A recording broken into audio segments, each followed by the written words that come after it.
Assalamualaikum warahmatullahi wabarakatuh. Hai anak hebat soleh dan solihah. Bertemu lagi dengan Bu Leli di pembelajaran pendidikan agama Islam. Materi yang akan kita bahas pada pertemuan kali ini adalah tentang hidup lapang dengan berbagi. Materi yang akan kita bahas adalah tentang zakat.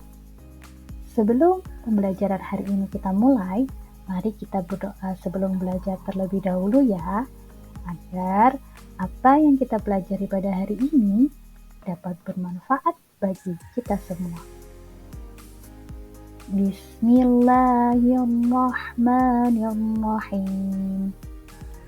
Raditu billahi rabba wa bil islami dina wa bi Muhammadin nabiyyan wa rasula. Rabbi zidni ilma warzuqni fahma. Amin ya rabbal alamin. Baik anak-anak, kita masuk pada materi zakat. Zakat menurut bahasa yaitu berkembang, suci, dan berkah. Zakat secara istilah adalah harta milik seseorang muslim atau milik badan usaha yang wajib dikeluarkan menurut ketentuan syariat Islam. Anak-anak, zakat merupakan rukun Islam yang ketiga ya. Perintah zakat ini juga turun pada tahun kedua Hijriah. Allah telah menjelaskan berzakat di dalam Al-Quran surat At-Taubah ayat 103, yang mana artinya adalah ambillah zakat dari harta mereka guna membersihkan dan menyucikan mereka, dan berdoalah untuk mereka, sesungguhnya doamu itu menumbuhkan ketentraman jiwa bagi mereka. Allah Maha Mendengar, Maha Mengetahui. Perintah zakat juga Allah jelaskan di dalam Al-Quran surat An-Nisa ayat 77. Di dalam surat An-Nisa ayat 77, Allah menjelaskan perintah zakat beriringan dengan perintah sholat. Mengapa demikian? Karena hal ini menunjukkan bahwa sholat dan zakat tidak dapat dipisahkan. Karena sholat merupakan ibadah jasmaniah, sedangkan zakat merupakan ibadah amaliyah. Baik anak-anak, setelah kita mengetahui pengertian dari zakat, kita akan belajar tentang macam-macam zakat. Zakat itu terbagi menjadi dua. Yang pertama adalah zakat fitrah dan yang kedua adalah zakat mal. Pertama, kita akan belajar zakat fitrah terlebih dahulu ya. Apa sih itu zakat fitrah anak-anak? Zakat fitrah menurut bahasa yaitu suci atau bersih. Sedangkan secara istilah, zakat fitrah yaitu pemberian bahan pokok menjelang Hari Raya Idul Fitri dengan syarat ketentuan yang telah ditetapkan. Anak-anak, zakat fitrah ini hukumnya wajib ya, apabila dia memiliki kelebihan harta untuk makan sehari semalam keluarganya dan masih diberi umur dari akhir bulan Ramadan hingga terbenam matahari. Sedangkan untuk tata cara menunaikan zakat fitrah, Allah telah menetapkan ketentuan-ketentuannya. Nah, Bu Leli pada kesempatan kali ini akan menyampaikan 3 poin penting yang harus kita ketahui dalam melaksanakan atau menunaikan zakat fitrah. 3 poin penting ini, yang pertama adalah berupa bahan makanan pokok. di Indonesia atau di negara kita, umumnya bahan makanan pokoknya adalah berupa beras. Maka zakat fitrah yang kita keluarkan adalah beras. Banyaknya adalah 2,5 kg atau 3,5 liter beras.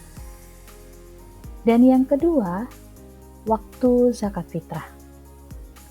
Waktu zakat fitrah yaitu saat matahari terbenam akhir Ramadan atau pada malam hari raya Idul Fitri hingga sebelum sholat Idul Fitri. Namun, zakat boleh dikeluarkan selama bulan Ramadan. Dan poin yang ketiga yaitu orang yang berhak menerima zakat. Siapa sih orang yang berhak menerima zakat? Yaitu Allah sudah menentukan di dalam Al-Quran surat At-Taubah ayat 60. Orang yang berhak menerima zakat itu ada 8 golongan yang nanti kita akan bahas di pembahasan terakhir. Kita lanjut pada pembahasan zakat mal. Pengertian zakat mal disebut juga dengan zakat harta, yaitu harta yang dikeluarkan oleh seseorang sesuai dengan ketentuan-ketentuan yang berlaku menurut syariat Islam, atau mencapai nisab atau juga jumlah tertentu. Adapun yang termasuk zakat mal adalah hasil perdagangan atau perniagaan, hasil pertanian, perkebunan, penangkapan ikan, peternakan, barang temuan atau rikas, emas dan perak. Penghasilan juga harus disakati, yang dikenal dengan zakat profesi. Sama halnya dengan zakat fitrah, zakat mal juga memiliki ketentuan. Ketentuan zakat mal yang pertama adalah orang yang wajib berzakat. Siapa orang yang wajib berzakat? Yang pertama, dia beragama Islam. Yang kedua, balik atau berakal. Dan yang ketiga, bebas dari hutang dan merdeka, yaitu bukan budak. Ketentuan yang kedua yaitu harta yang wajib dizakatkan. Harta yang wajib dizakatkan memiliki ketentuan. Yang pertama adalah cara memperolehnya dengan halal dan baik. Yang kedua, hartanya berkembang memberi keuntungan bagi pemilik. Yang ketiga, hartanya milik sendiri dan memiliki kekuasaan untuk menggunakannya. Dan yang keempat, mencapai 1 tahun atau haul dan mencapai nisabnya. Dan yang terakhir adalah ketentuan orang yang berhak menerima zakat.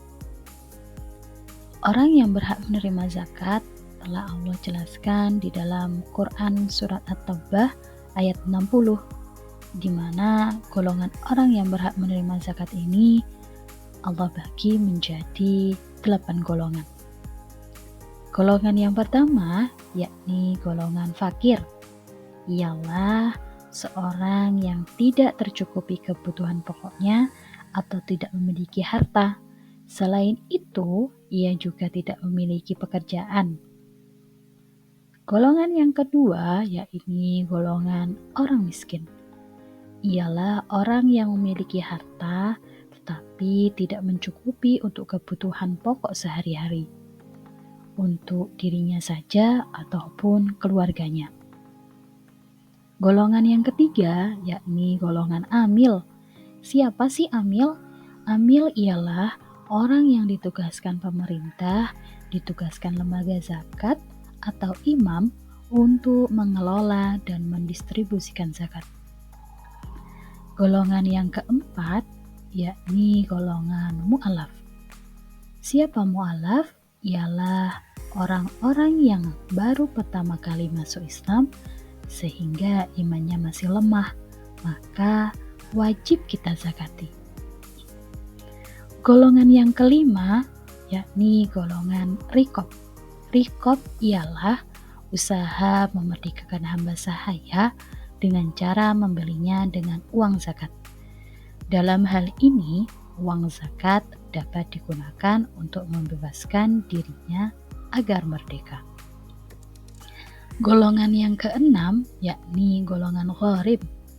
Gharib ialah orang yang sedang ditimpa hutang yang banyak sekali dan tidak mampu melepaskan dari hutang tersebut, kecuali bantuan orang lain. Dan golongan yang ketujuh yakni golongan sabilillah, yaitu sekelompok orang atau seseorang yang berpeluang untuk syiar di dalam agama Islam. Dan golongan yang terakhir, golongan ke-8, yakni Ibnu Sabil.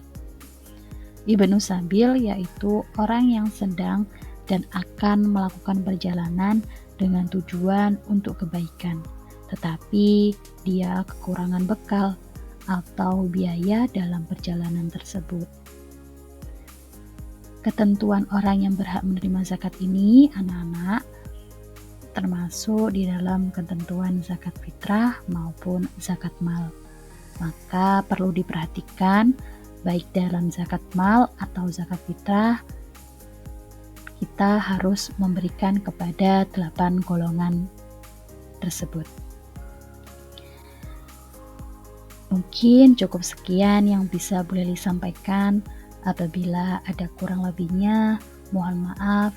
Semoga apa yang Bu Leli sampaikan dapat bermanfaat bagi anak-anak semua. Sekian, terima kasih. Wassalamualaikum warahmatullahi wabarakatuh.